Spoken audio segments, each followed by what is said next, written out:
Hello, everyone. Today I'm going to be reading chapter 12 of The Wide Window, book 3 from Lemony Snicket. We're on chapter 12. Welcome aboard, Captain Shams said with a wicked grin that showed his filthy teeth. I'm happy to see you all. I thought you had been killed when the old lady's house fell off the hill, but luckily my associate told me you had stolen a boat and run away. And you, Josephine, I thought you'd done the sensible thing and jumped out the window. I tried to do the sensible thing, Aunt Josephine said sourly, but these children came and got me. Captain Shams smiled. He had expertly steered his sailboat so it was alongside the one the Baudelaires had stolen, and Aunt Josephine and the children had stepped over the swarming leeches to come aboard. With a gurgly whoosh, their sailboat was overwhelmed with water and quickly sank into the depths of the lake. The lachrymose leeches swarmed around the sinking sailboat, gnashing their tiny teeth. Aren't you going to say thank you, orphans? Captain Sham asked, pointing to the swirling place in the lake where their sailboat had been. If it weren't for me, all of you would be divided up into the stomachs of those leeches. If it weren't for you, Violet said fiercely, we wouldn't be in Lake Lachrymose to begin with. You can blame that on the old woman, he said, pointing to Aunt Josephine. Faking your own death was pretty clever, but not clever enough. The Baudelaire fortune, and unfortunately, the brats who come with it, now belong to me. Don't be ridiculous, Klaus said. We don't belong to you, and we never will. Once we will tell Mr. Poe what happened, he will send you to jail. Is that so? Captain Shams said, turning the sailboat around and sailing toward Don McLee's dock. His one visible eye was shining brightly as if he were telling a joke. Mr. Poe will send me to jail, eh? Why, Mr. Poe is putting finishing touches on your adoption papers this very moment. In a few hours, you orphans will be Violet, Klaus, and Sonny Sham.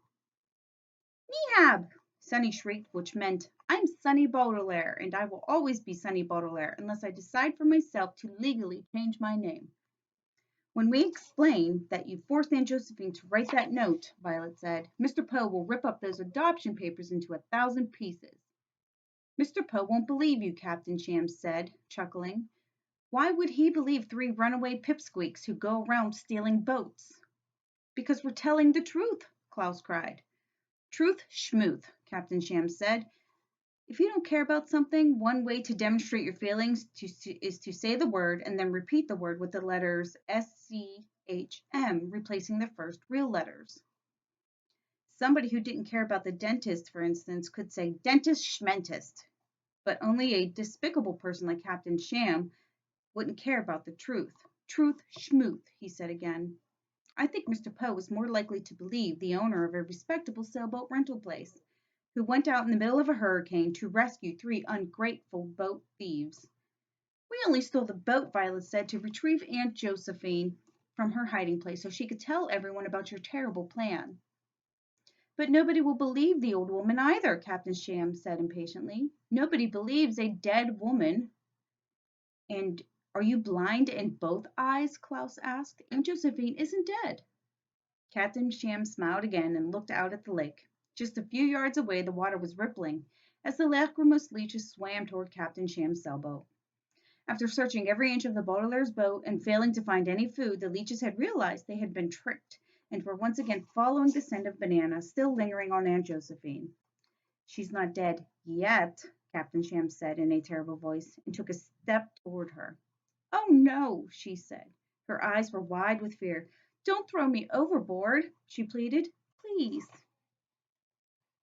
You're not going to reveal my plan to Mr. Poe, Captain Shams said, taking another step toward the terrified woman, because you will be joining your beloved Ike at the bottom of the lake.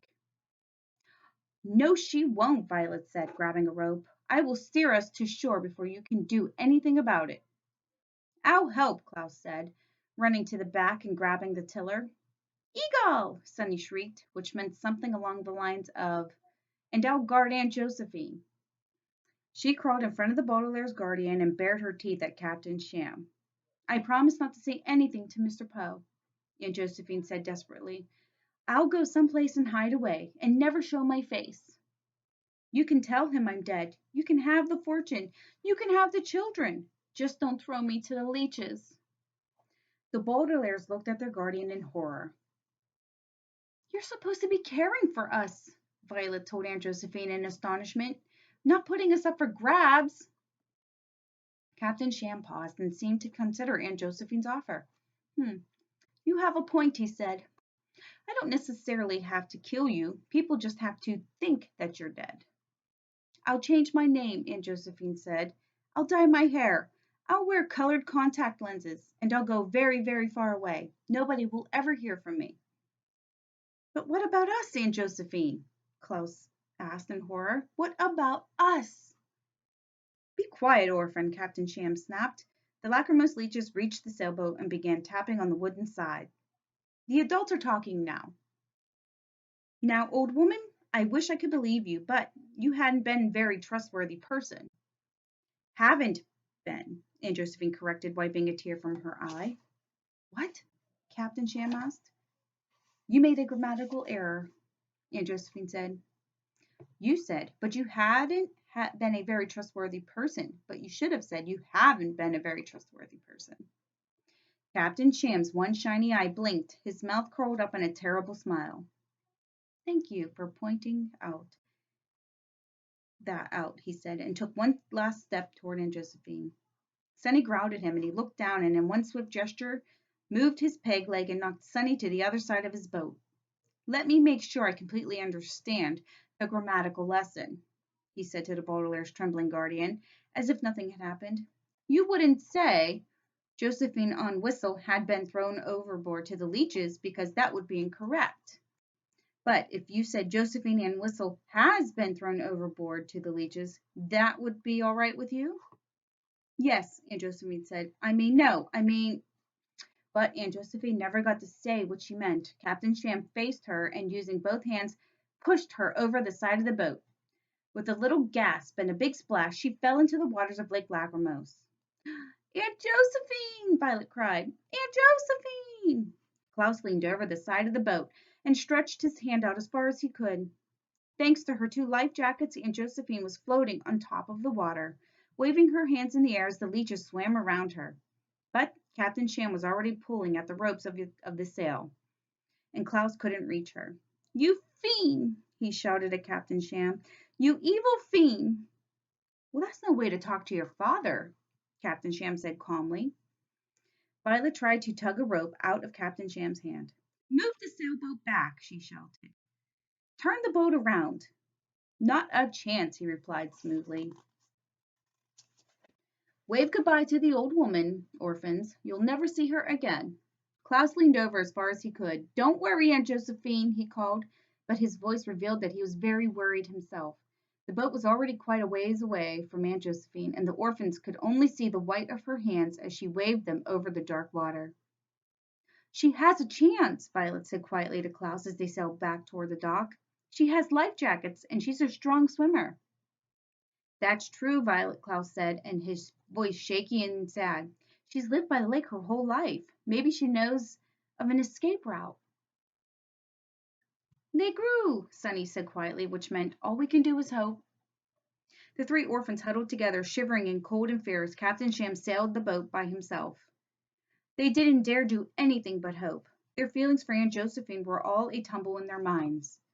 The Baudelaires had not really enjoyed most of their time with her, not because she cooked horrible cold meals or chose presents for them that they didn't like, or always corrected the children's grammar, but because she was so afraid of everything that she made it impossible to really enjoy anything at all.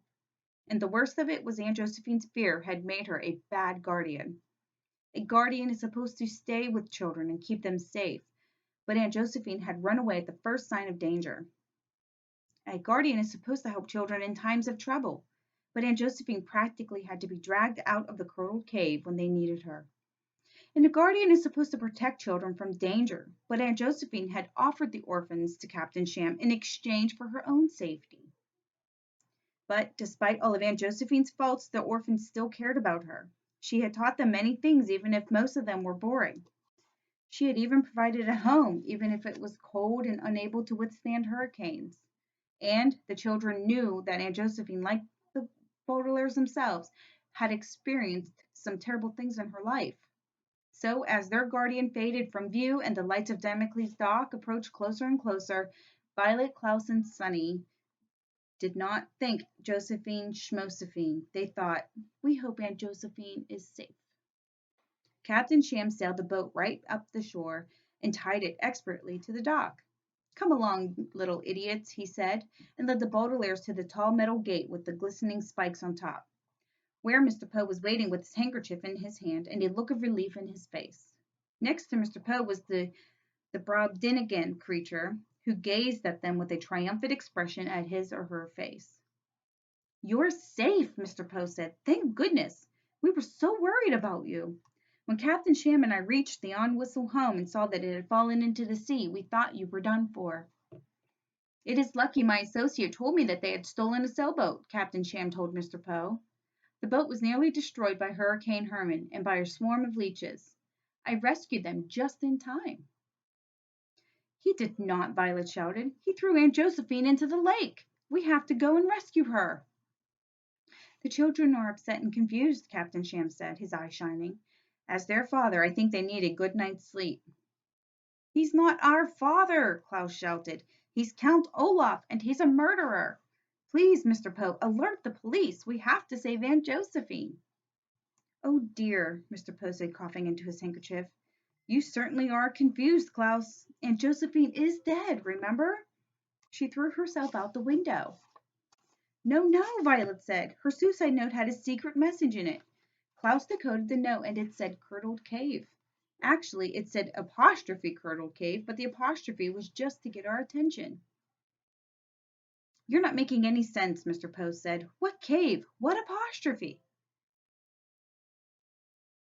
Klaus, Violet said, show Mr. Poe the note. You can show it to him in the morning, Captain Sham said in a falsely soothing tone. You need a good night's sleep. My associate will take you to my apartment while I stay here and finish the adoption paperwork with Mr. Poe. But, Klaus said. But nothing, Captain Sham said. You're very distraught, which means upset. I know what it means, Klaus said.